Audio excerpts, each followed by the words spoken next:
Di dalam sebuah ayat Quran, ketika Allah menceritakan keadaan orang-orang yang didatangi malaikat atau keadaan mereka yang telah dicabut nyawanya, mereka mengatakan, "Ya Rabbi, laula akhartani ila ajalin qarib fa asaddaqu wa aku minas shalihin."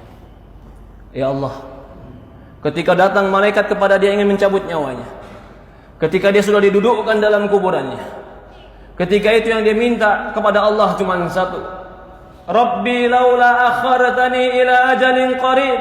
Ya Allah, kalau seandainya kau berikan aku kesempatan sedikit lagi, berikan aku kesempatan hidup sedikit lagi, fa asaddaqu wa aku minas shalihin, aku akan bersedekah dan aku akan menjadi orang soleh.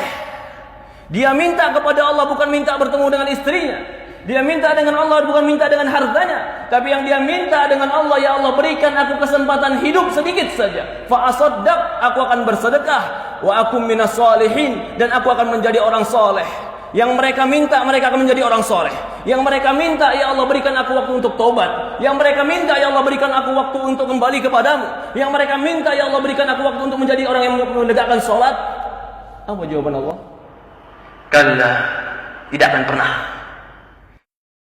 Jika telah datang ajaluha, ajalnya, la yastaqdimuna sa'atan wa la yasta'khirun.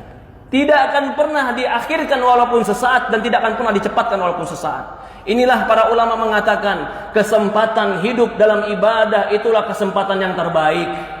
Ketika Allah berikan kita usia 30 tahun hidup, maka itu kesempatan yang terbaik. Ketika Allah berikan kita usia 40 tahun hidup, maka itu kesempatan yang sangat besar. Ketika Allah berikan kita kesempatan 50 tahun hidup, apakah tidak ada waktu kita untuk kembali kepada Allah Subhanahu wa taala? Ketika Allah berikan kepada kita kesempatan hidup, maka pergunakan kehidupan kita untuk kembali beramal soleh kepada Allah. Tidak ada yang kekal, tidak ada yang hebat. Sehebat apapun manusia akan dimakan oleh cacing. Tidak ada yang kekal di dunia ini kecuali kematian akan datang kepada kita. Kullu nafsin dha'iqatul maut. Semua jiwa pasti mati. Maka tidak ada yang pantas kita sombongkan, tidak ada yang pantas kita lupakan, kecuali kita membawakan perbekalan ketemu Allah Subhanahu wa taala. Fatazawwadu fa inna khaira zadi taqwa. Berbekallah, sebaik-baiknya bekal adalah ketakwaan. Perhatikan tadi ketika kita membaca dalam sebuah ayat Al-Quran, ketika didatangkan dia waltaqatis syaqqa bisyaq, ketika dicabut nyawanya, lalu apa yang terjadi? Betis dengan betisnya bertemu, semua badannya kram. Kenapa dia lakukan? Fala saddaqa wala shalla. Allah sebutkan sebabnya. Walakin kadzdzaba wa tawalla. Tidak sedekah, tidak membenarkan Quran, tidak membenarkan hadis, wala shalla, tidak mengerjakan salat. Walakin kadzdzaba wa tawalla, bahkan mendustakan cerita Allah, mendustakan cerita Rasul, wa tawalla, bahkan berpaling ketika diajak kepada Allah dan Rasulnya. Ya ibadallah, qu anfusakum wa ahlikum nara. Jaga diri kita dan keluarga kita dari api neraka.